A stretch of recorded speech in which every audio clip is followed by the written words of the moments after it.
মালয়েশিয়ার কাছাকাছি বুঝছেন ভাই। ওই যে মালয়েশিয়া দেখা যায়, দেখেন ওই যে মালয়েশিয়ার একটা মসজিদ, এই যে ক্যামেরা তো রাখে না। ওই যে মালয়েশিয়ার ব্রিজ, ওই যে ব্রিজে গাড়ি যাচ্ছে।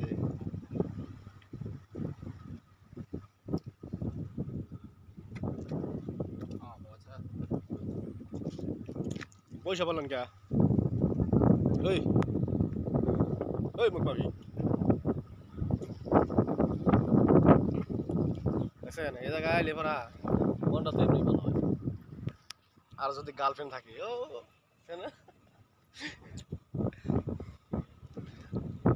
দিনের বেলা এলে স্পষ্ট বোঝা যায় বুঝছেন। রাতেই ভালো। হ্যাঁ, রাতেই ভালো। আমার কথা আমার ফেরত দিছে সবুজ ভাই। এটা আগে কি আছিল জানেন আপনার মালাইরা না, অনেক কিন্তু ওই মাছ থেকে সাঁতার দিয়ে সিলিন্ডার লইয়া সাঁতার দিয়ে বেড়াই। এখন কি করছে জানেন, মাঝখান দেয় না একদম মনে করছে রড গাড়ি বেড়া দিচ্ছে জানেন। যতটুকু আপনার ইয়ের এই সিঙ্গাপুরের আন্ডার আছে।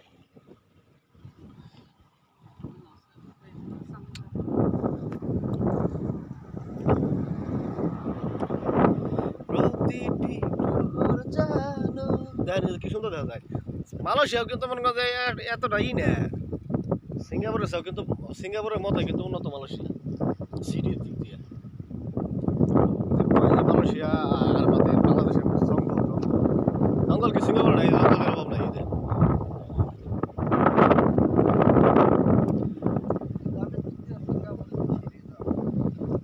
রিজার্ভের দিক দিয়ে তো বেশি, আপনার জনসংখ্যার দিক দিয়ে আপনার মালয়েশিয়া তো বেশি, এর লিগে তো এত রিজার্ভ কম।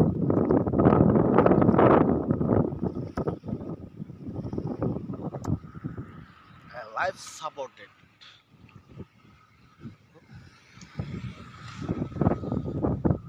পানি কমে গেছে, নিচে বোঝা যায় না ততটা।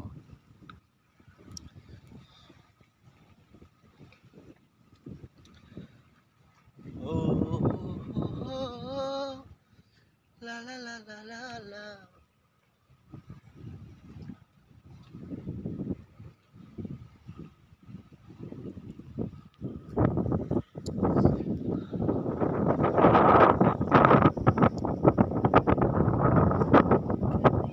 একটা বাতাস আসতে পারে না, আপনি এখানে সারা রাত ঘুমাইতে পারবেন। শীতে কাহিল হয়ে যাবে, ঠান্ডা হয়ে যাবে। দেখছেন হে যে দেখা যায় না, ওইটা তো ক্যান্টিন, ওটা সিঙ্গাপুর আর মালয়েশিয়ার মাঝামাঝি। মালয়েশিয়া ওটা সিঙ্গাপুরের ভিতরে, ওইটা থেকে আপনি 10 দূরে গেলে 10 মিটার দূরে গেলে মালয়েশিয়ার পড়া। এটা কিন্তু ক্যান্টিন বুঝছেন নি।